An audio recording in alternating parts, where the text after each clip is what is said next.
what I do besides this. And I said, well, I'm an actor. And he went, oh, that's the hardest thing in the world. And I said, well, you have to love it. He goes, that's right, you have to love it. And then he cast me. From that one night. Well, that's what I love about him, is every story I've heard about his audition process is it's not a standard audition. It's, I'm going to take you to dinner and we're going to talk as people. And then if I think you can bring yourself to this role, yeah, he's written roles for people because of that before. And so I love hearing that, where it doesn't have to be, you just can be yourself enhanced in his world. Well, I wasn't myself. I was pretty terrified. Well, yes. Didn't he ask you where your foo was? Didn't you have your hair combed back? And No. oh, I thought you told me. You said, "Where's your foo?" And pop it back up for him. Oh yeah, Yeah. on the return, yeah. Yeah. I didn't have the heart to tell him I was bald. Has everybody in this room seen The Return by now? I mean, you've had years. Because some spoilers may happen tonight, and just go with it. It's fine. One in particular, Harry, is when you were walking out to the car in the police station, and Mr. C is walking up to the police station. I gotta tell you, that whole season, the anxiety I felt in the pit of my stomach when I'm like, you're gonna kill Andy? Because you don't know what's about to happen in that scene. And that, boy, everything just dropped in such a tense moment. And so, yeah, you were the one that got me in that season. Let's go ahead and take some questions, because I know we have a lot. So just feel free to raise your hand. Don't be shy. We always got to get it started. Yeah, third row. I was just wondering, during the filming of Twin Peaks, was there a moment you felt like you were going off the rails completely? Was there a moment during shooting Twin Peaks you felt things were going off the rails completely? Yes, and I want y'all to know all about it. During the second season, ABC was impatient with the story. They wanted the killer to be named. And David just fought and fought and fought. He never wanted to find the killer of Laura Palmer. So in that second season, a lot of that stuff you saw, that was literally coming from the boardroom, the story structure and all that. And they were making it like every other TV show. And David has all these long scenes and all, but they just turned it into the story that David wasn't happy with. And I just thought it was strange, because we were doing some really interesting, strange stuff, and all of a sudden it was like, being on Mary Tyler Moore or something.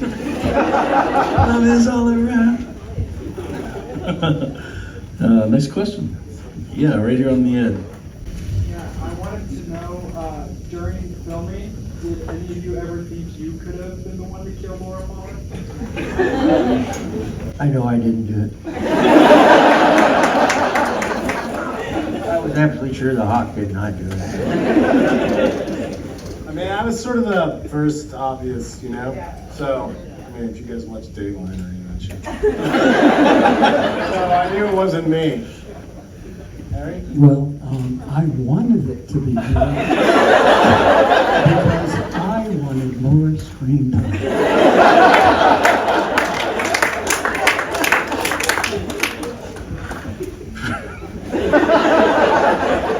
When Maddie was killed, I could just picture you just like, God damn Richard Tremaine. Andy's character was going off the rails. Oh my God. Dark comedy starring Andy as a murderer. That's good. Yeah. Right here. Do you guys have any favorite memories of David when the cameras were rolling? On the pilot, one thing I always remember was he was, really fun on set. He was fun to just hang out with while they were setting up lights and stuff. And I remember on the pilot, it had to be a precursor to the scene where Cooper's throwing the rocks at the bottle of the guy's sender over here. And he used to get, there used to be bud cans on the set, like coffee cans that they would, like, you put your cigarette butts in that. And so he put it over there, and then he had everyone around him pick up like 10 rocks. And then we'd all like stand back and we'd all try and hit the can. It was like stupid, but it was so much fun. And always thought that little game that we played on the pilot was always, I think, always the seed I think about when that scene, because I love that scene when Cooper's throwing the rocks at the bottle and these guys are there, and he's a strong center, so he has to wear mittens. And Lucy's so cute with her, like, and she's just so excited about it all. I love that scene. So anyway, It's one of my favorites because he says, go pick up the pail. And he said, no, put the oven mitts on. I go, what does this mean? He goes, yeah, we just want to see you in oven mitts. And I go to pick it up, and he goes, no, like this. I don't know if you ever remember the old Kung Fu series. Oh, yeah. And I went, oh, Kung Fu. Yeah. My favorite moments are in David's house. Okay, and we talked about art. You know, I mean, I saw him right before he passed. I live in Minnesota now. He didn't want to talk about film. He said, what kind of trees do you have? But we would talk about, you know, we're both painters, and we were talking about, the last discussion was about how a single obscure image can evoke such emotion in a person, and even emotional DNA that you didn't even know you had. And I was talking to him about the pictographs that are where I'm from, and you know, there's things that I don't even know what they mean, but they'll bring up things. But yeah, about art, you know, I mean, people would ask me, well, you know, what was David's process, and were you confused? And I go, no, he's an abstract painter. So I mean, it's like if you watch an abstract painter, you know, you put down one color, and then you put another, and then you take that away, and you know, and so the process always made sense to me. I just went with it. And people said, what was it like, you know, working with David? And I said, just be a small dot of color on that man's artistic palette. It was such an honor. Well, it's always amazing watching his characters because, you know, he'll have actors that you've seen in other movies and they act one way, but then when you're in a Lynch film, every actor acts a certain, like they act like a person in his world. Yeah. And I always wondered when you're working with someone that's abstract like David, he has the vision and you guys are along for it. However, when he's directing you, I know with The Return, for example, like Kyle had the script, no one else did. They had their pages. So it always amazed me that David is able to just convey his full vision through you when the actor may not even know or have seen the big picture coming. We all have such you know, trust in him. Yeah. I mean, we just trust his process. Yeah, and I mean that's love right there for love and trust, which is makes a great thing. It's kind of like Jimmy Stewart, Salvador Dali's intestines, you know. That was King. And this time, could you get naked and bark like a dog? You know? Yeah. Maybe you trust him. Yeah. Next question. Yeah, right here. Working together for so long, what did you learn about each other's craft and work, or what did you appreciate about each other's craft? You first, Dana. well, I think Michael and I should talk about the craft. Michael, you want to talk about your approach? I don't have much of a craft. This last movie I did, the guy goes, give me this. I go, you see me work for 40-some years. I got this look and I got that one. You get it? When I met my wife, she's a big-time native activist. She goes, I don't date actors. But you didn't see me work. You know? But no, I was amazed at watching real actors work. You know, Piper Laurie was fascinating. Just fascinating. You know. When I saw Ray Wise, you know, do his sing and dance, I was pretty shocked, and he just, just walked right into it and did it like it was no big deal, and one another one, that kind of thing. It really was eye-opening for me. That man has no fear. So no fear. The showman. Dana, anything? What was the question? Oh. All right, next question. Let's get someone toward the back. I know dead center glasses because the light's reflecting off of them. I see you. Yeah. This is a question for Harry. During the scene when you guys are at Leo's house and you find his boots, but not before you get hit in the face with a wooden plank, do you remember the direction that you were given for that scene, or what that scene was like? David just hit you in the head with the wooden. Well, you know, David being the consummate director. He didn't tell me. And I knew they kept emphasizing to walk on this wood platform, and they said, the board's going to come up. That's all they said, but I didn't know the board was really going to come up. So. What's the real answer? Maybe. Okay, all right. Next question. Yes. First off, my grandma loves Evil. She loves Evil. Always talks about Evil. So my grandma says hi. And my question's for Dana. Did you see Bobby socks sold on the Lynch auction? Yeah. Are you kidding me? I tracked it. How do you think it got up to 1,600? This is what it sold. I'm like $15.99, and somebody topped me with 1,600. How about that? Michael was going to wear them tonight, actually. It's ridiculous. I don't know why. I don't even know that I mean, I couldn't even remember those socks. But I know I did wear socks. Yeah, rate it. What's the weirdest bit of instruction that you've gotten from me? You know, David, he was really particular about diction. You know, he would make you say a particular word till he heard it. I found that really interesting, I mean, there's several times he goes, no, it's not about the bunnies, Is it about the bunnies? But there was nothing strange to me in David's world at all, to me, to make total sense to me, Actually, right across the street over there at the diner, when we were doing the return, my first scene was in the diner with Ed and Norma, and she's like talking to the guy about selling the double R. And that was my first scene, the whole return. So I came in and I entered the scene, and I was walking, kind of like Bobby, kind of shuffling along, his walk, right?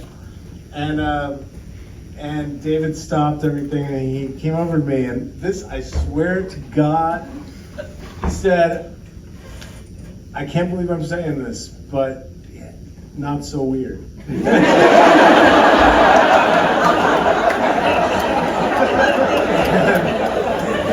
I totally got it, so I was like, all right, we'll copy.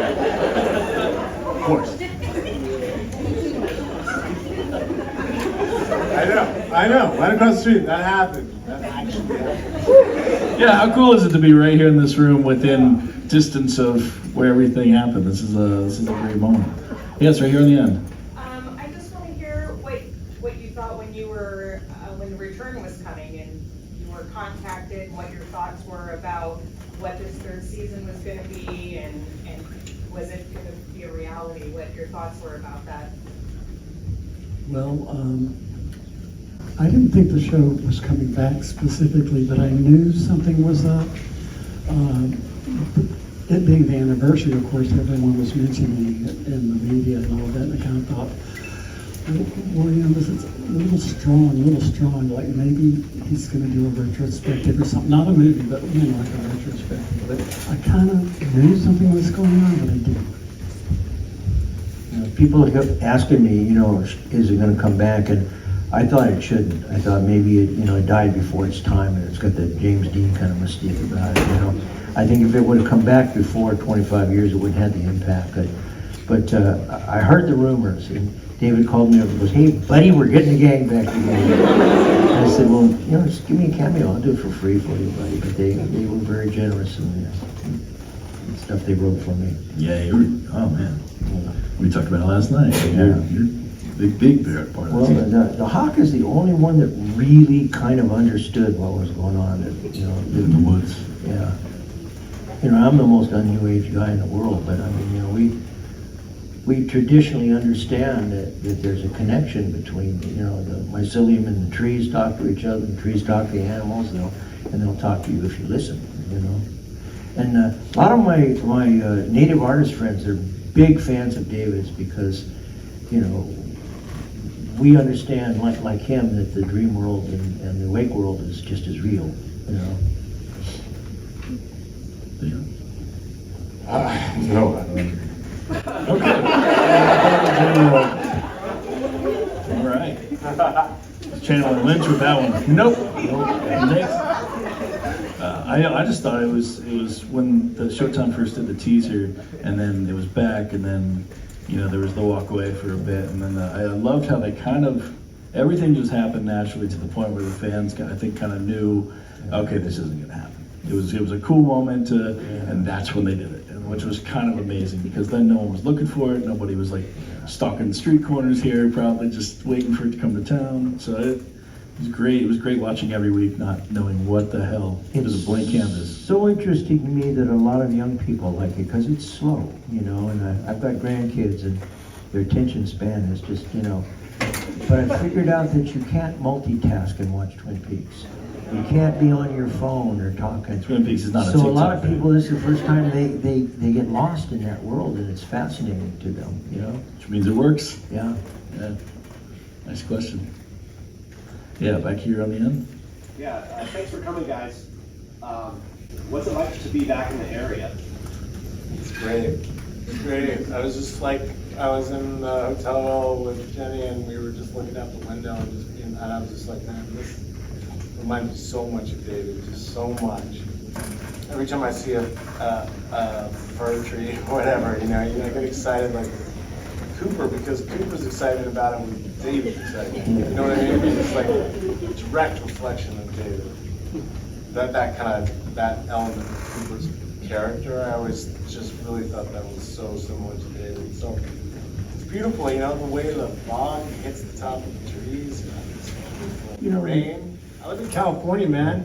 It hasn't rained since like fucking March. The terrain was a character, just like the rest of us, like a lot of Monument Valley, the John Ford, the terrain was a big part of this, When I first saw Fire Walk With Me when I was younger, that shot after the night at the bar in the pink room, with all the cigarette butts everywhere, and then the transition to coming down through the trees, and I could almost hear the trees breathing. I mean, it was just such a great transition from just insanity to just peace. Forest is a holy place. Yeah. Nice question. Yeah, right here. First off, I work at a Lowry State Park where many students so people from Lowry State Park. But I read that David had always said that Eraserhead was the most spiritual movie. However, I think in Captain Coulson, he had infused so much spirituality in the character.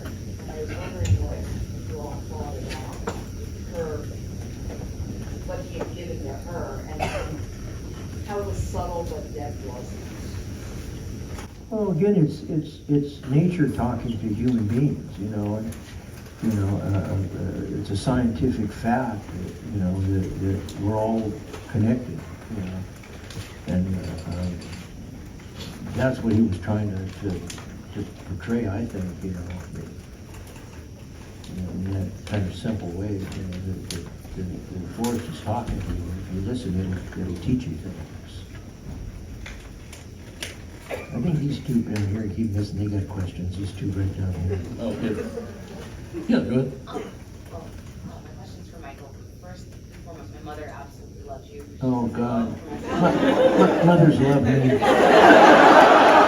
My wife goes, do women hit on you? Yeah, the old ladies. The girl always teeth and Social Security. Absolutely beautiful jewelry. Thank I have you. to ask about the jewelry you wore when you were on the show in the first seasons. Did you make your earrings? Oh, yeah, they're my stuff. I brought stuff too. I've got logs and things. I got stuff. Yeah, I was my whole family are jewelers. I'm also part Zuni, so I come from a long line of jewelry makers. And that's really what I do. I got in movies all by accident. I started as a stuntman. I was the worst rodeo rider in all of Arizona. And I got a job wrangling horses, and one day they said, can anybody ride out in the desert? We're going to shoot a gun. You fall off like you're shot. And I went, I fall off, I get paid? I'm getting the wrong end of this stuff, I just started doing these fan things. You know, I didn't do them for a long time, but I was on Walker, Texas Rangers, a stuntman actor for a while, and they scare me. They go, will you sign my baby? No. Will you sign my truck? Yeah, bring it out front, I'll sign your truck. People go, why are you on Walker, Texas Rangers? So bad I can't screw it up.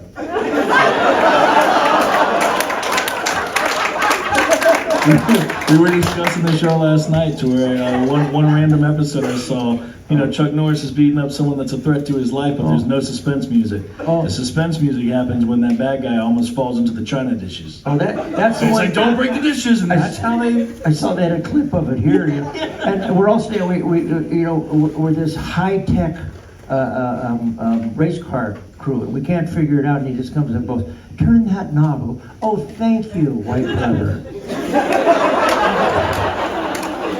I just finished a really interesting film. It's called The Bench. It's an award-winning off-Broadway play. It's the story of 5 homeless people that meet every day in a bench in LA, and they're messed up.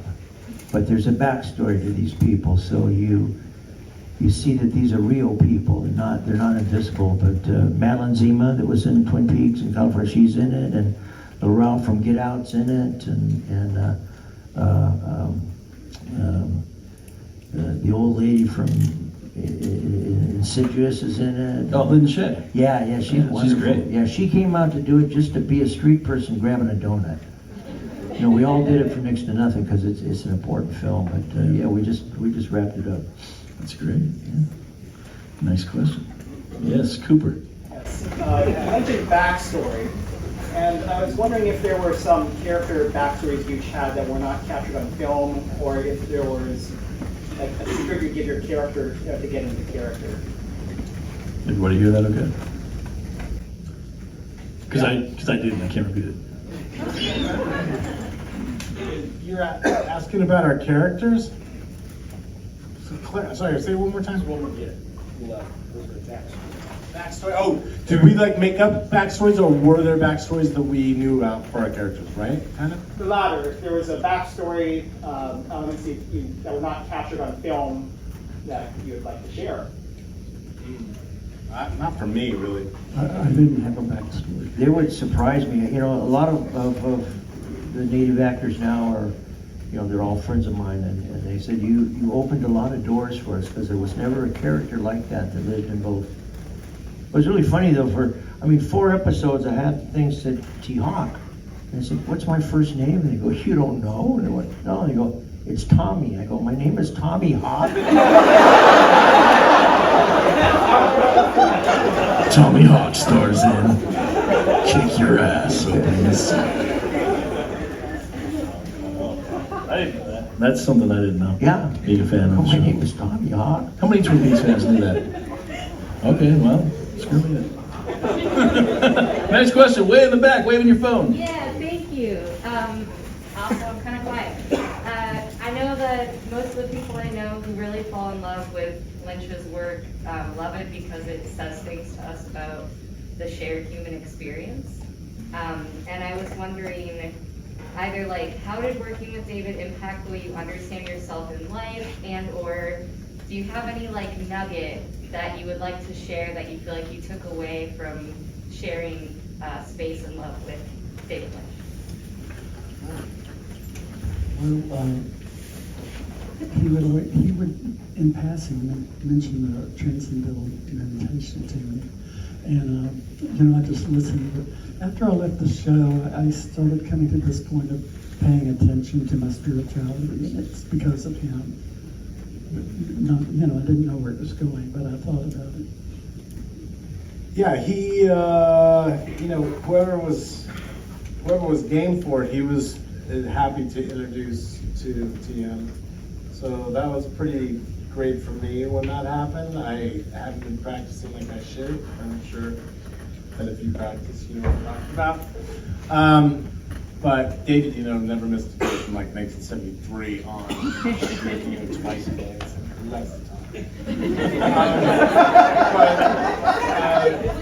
Yeah, right? He made the time. So that was a personal thing that he gave gift-wise, and then you know, I know a lot of people that worked with him feel like this, and that, you know, we got so lucky to be involved with someone like him that's so talented and so, you know, it was like sheer luck. It was just, you know, it was any other audition, really.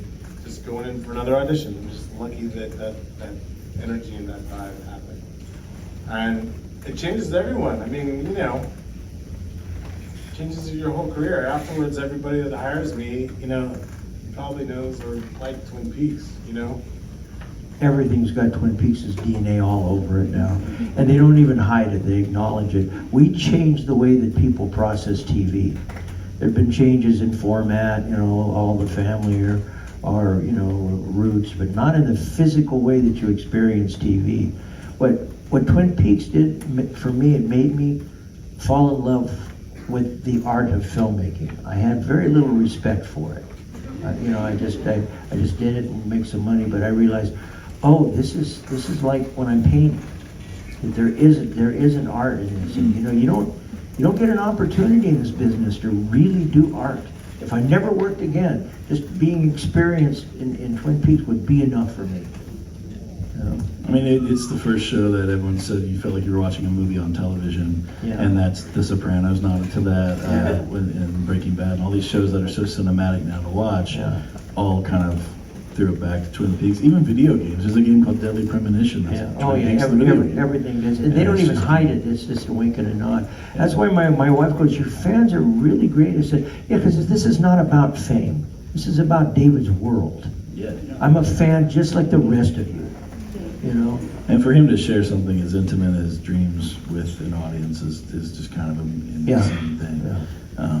When I met him, it was for a transcendental meditation benefit in LA, and he, after the show, his sister introduced us, and he was having a conversation with a small group of people, and he noticed a couple like cough drop wrappers on the ground, and he just said, "Everybody, back up.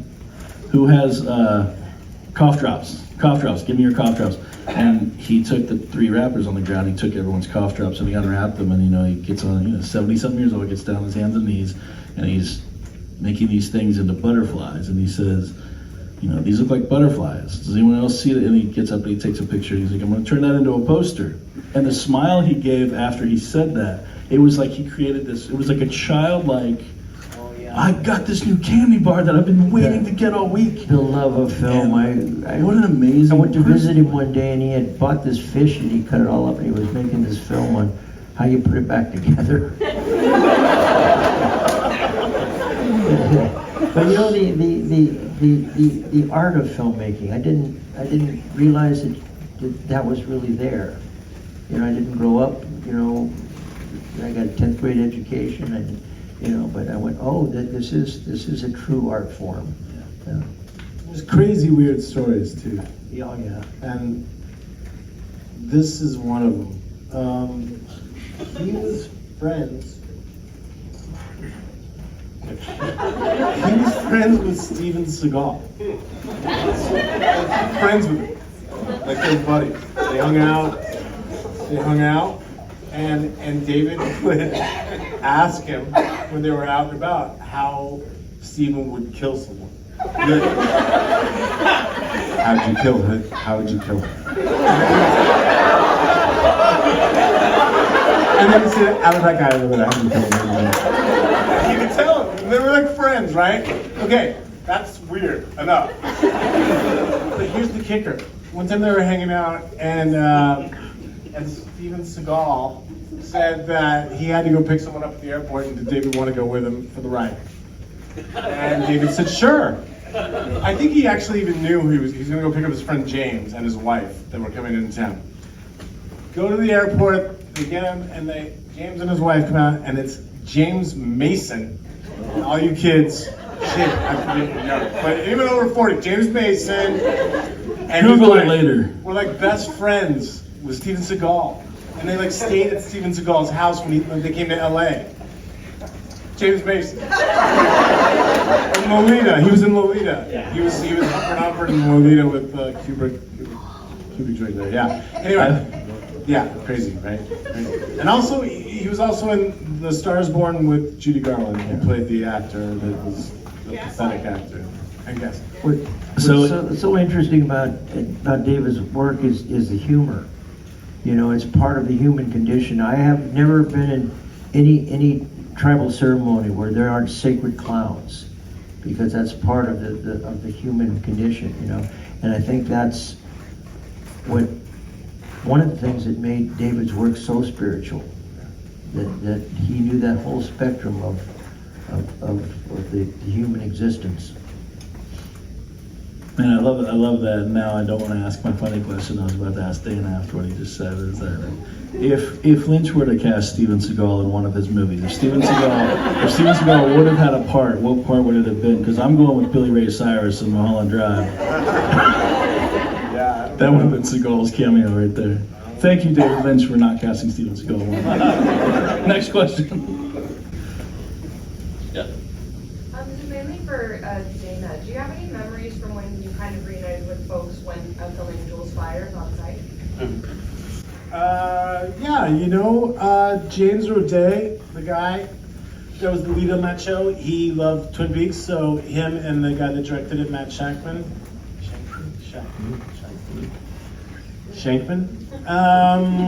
directed it, and they wrote it together, and they were just huge Twin Peaks fan, and I just saw James actually when I was in New York about a week ago, and you know, he really reiterated that it was a love letter for him. He wasn't trying to mock it in any way, in anything, and you know, he was just trying to throw everything they could, you know, that related to the show, and you know, we laughed about it. I mean, you know, it was good to hang out with everybody, you know, and Cheryl and Ray was reprising a role that he had already done on the show, so you know, it was fun, and you know, it put it out there in the zeitgeist again, and then you know, they did another season, so who knows? Shackman, I just looked it up. He directed the last 3 episodes of Game of Thrones too, so it's kind of, if you like to. Little independent show with no budget called Game of Thrones. Yeah, next question, right? Someone's actually had a question over there for Oh, perfect, yeah. This is for anyone. What is your favorite piece of advice that's not related to acting that David gave you, like as a friend, like someone in your life? Love it already. Well, it was very strange. I've been shooting photography since the 70s, and I was like, God, I'm carrying a lot of this around. A lot of it doesn't resonate with me. I don't remember it. And I was telling David that, and he went, don't ever throw anything away. So I did. He's a, you know, artist, but his work ethic, right? I mean, Yeah. that's one thing about him. He was always working, Yeah. always doing something every day. It wasn't like he took a day off. So, you know, there's a lot of lazy people out there. Yeah, so, but you know, he just really, it was impressive his volume of work that he would get done on a daily basis. He didn't say anything to me, but the thing that most impressed me about David, he did not compromise. I mean, they pushed and pushed and pushed on him. He would go, well, I'm not doing it. You know, I mean, he would not compromise on his art. And I love that he put his foot in the water with Dune being a Universal picture, and kind of after that, Yeah. Blue Velvet, Wild at Heart, you know, everything on his own terms. And it was kind of amazing. Yeah. Sorry, I'll look over here more. Yeah, go ahead. This question is for all of you. My question is, what has either surprised you or been your favorite thing about the fan response to Twin Peaks? How smart and kind and polite you are, you know? My wife goes, your fans are just wonderful, you know? But like I said, it's about David's world. You know, it's about art, and like I said, I'm a fan just like the rest of you. Usually the people that are Twin Peaks fans are usually artistic people and, you know, people that have seen some shit maybe. So everybody relates, and we all love David, no matter Twin Peaks or not, you know. So I think that's it, man. It's all just about the love that he generates generated out into the world that we're all just kind of tapping into and sucking the nipple of. You know, I knew you were gonna say it. That's the thing. I saw it coming. Harry? Well, to this day, well, you know, being in the business, going through all the auditions and all of that, you meet some of the most frightening people in your life. I mean, they're truly frightened, and some of them are proud of it. And what I took away from David, it was a few years later, I realized that he was truly, truly a kind person. He's kind, and I don't think I can think that of anyone else, but he's, and I was thinking it this year, I thought, wow, what a kind person. He could get frustrated, but he was never unkind. And I mean, all the way down the line, you know, whether you were just bringing coffee or whatever, he was sweet to everybody, knew everyone's name. You know, everyone loved working with him. I was talking to one of the sound mixers recently, and she was telling me that they loved going to work every day because he would come in all the time, you know, and a lot of guys don't. And he would come in all the time, and they would love it. They would love coming in because it was just so fun to hang out with him and just work with him and just, you know, get to experience art with him, you know? So she was just, it just made me remember, like, wow, there's a whole nother part of Twin Peaks that I didn't know about. And I've asked Ray and Cheryl this, but during the downtime in between shots for like a light setup or something, when the mood is really dark, during some of the darkest moments of the show, how did David keep the set sort of? But did it stay in that place, or was there a sense of like, let's breathe for a second during setup and then go back to this dark? You know, if you had to do a really hard scene or a really dark scene on the show. Both ways. Both ways, yeah, for sure. You know, The only behind the scenes footage I how ever saw someone was works the return. varies too. You know, actors, you know, They can be person they can be, or they could just be really easygoing. So it just depends. Mostly everybody was really nice. We like each other, you know. Joe Jen was a little strange. She was dating Rickard Howard, and he came and he was sitting next to me. He kept looking at me like, "You looking at me?" No. Don't be looking. No, I ain't looking at you, baby. Yeah, she was a little odd, man, but everybody else was, you know. Judging Joan because she was with Rutger. Yeah. Joan Chen is kicking ass at the box office right now. She's done 2 really great movies. Yeah. I'm not saying he's got set thoroughly. Yeah. She wasn't a bad person. She was just odd. No, I get it. Let's bring this back around. Do we have a question? Get all the way in the back on the right. Hey, as actors, what are your favorite line reads? What do you look back on and go, hell yeah, about your work on the show? Hell yeah. I'm not the guy to answer that. Harry? Well, I don't know. Personally, Yeah. it's saying goodbye to Margaret. You know, people said, well, didn't you tear up? And, you know, I just wanted to portray how brave she was. You know, it went deep into my soul. You know, we were friends. I knew her for a long time, her and Jack. It touched me. You know? That actually brings up a question I always wanted to ask him. And in the return, when you let them know that Margaret has passed, it feels so like I wondered if that was Michael Horse delivering the news to the cast in that scene, because it felt like that's the moment people found out. I was delivering it to everybody. Yeah. I just didn't know if that was... It wasn't in the script or anything. No. So that was when people found out. Yeah. Okay, because it certainly feels like that. I know Catherine does a great documentary. If you guys are watching that, is that tomorrow?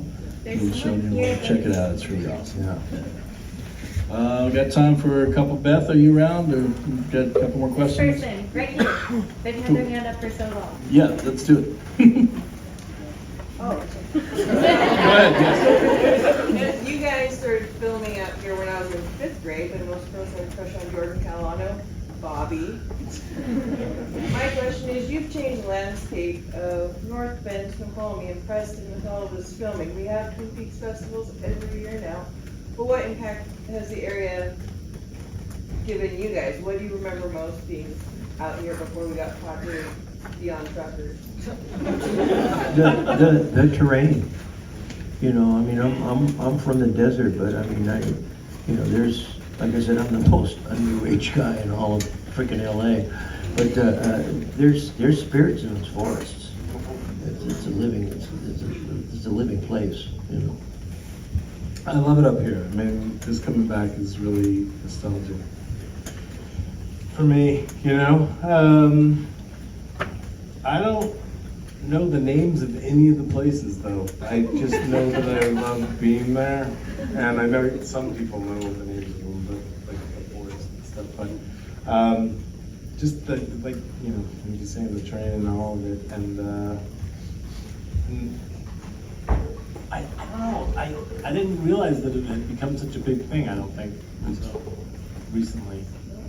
So maybe the return up here. You know what I mean? I mean, I knew For that us it locals, these things, but it was it's always been really this low whole key. time that it's given us, like, where we can't afford to stay here, it's given us revenue. Tweeds, no one knew about that, but as teenagers, until you guys came in, so they changed our landscape, where before we were just, like I said, truck down. People coming down the path, that's what we were known for, and now we get all these festivals and interesting people coming in with Fun. tourism. Is that fun? Is that okay? Yeah. I don't know. Oh my gosh. Something like you just spray me with a squirt gun? I don't know what's going to happen. Is it like spray gun or something? Yeah, one night, Stephen Miller, who we love, and all of you may know, back there taking photos. Steve, I wanted to see a couple of locations. We were up here, I think, when Cheryl was with me, and he drove us out to the corner where James pulls up on the bike and Cheryl hops off and, you know, and fire walk with me. And when we got to that corner, like he's explaining, you know, this is where this happened, and it was so dark and felt so haunted that I was like, we gotta get the hell out of here. I was no longer geeking out. I was like, yeah, we gotta get out. And so you're not lying. The forest at nighttime is a scary place. I live in Minnesota now, man. It's like, I gotta go out sometimes at night, man. It's scary out there.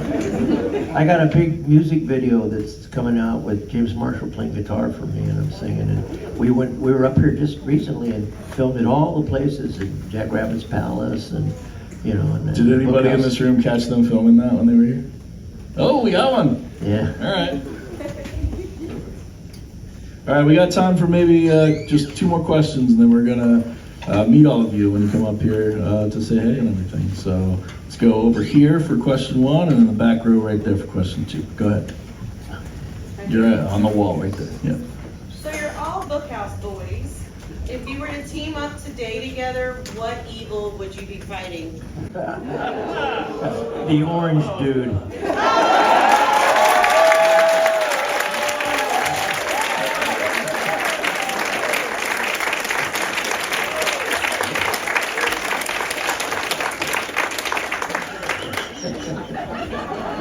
I love you, myself. Watch out, man. Them ice guys are gonna come for you, man. Bring it on. Dana, you want to pull us out? Agree with him. I'm with him. Yeah. That was the answer to end all answers. Next. Against the wall in the back. Yep. Oh wow, ADHD. Okay. If you had to guess, out somewhere in the mystical realm that is not our physical landscape anymore, what do you think Jack, David, and Catherine would be doing right now, together?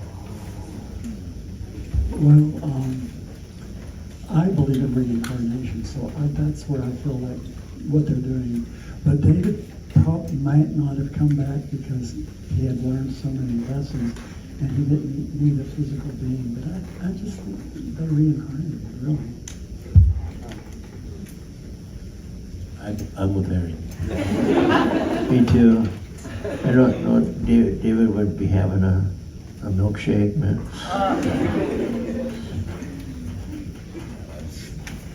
That's a good question to end on, actually, so thank you for that. And I hope if you have any questions we didn't get to, feel free to ask them when you come up here, say hello. This is a great chance to get to meet the cast, and thank you so much for coming and being a part of this, and thanks to Beth and the North Bend Theater for having us, and yeah, thanks again. Thanks for coming, guys. Yeah, thanks for having me.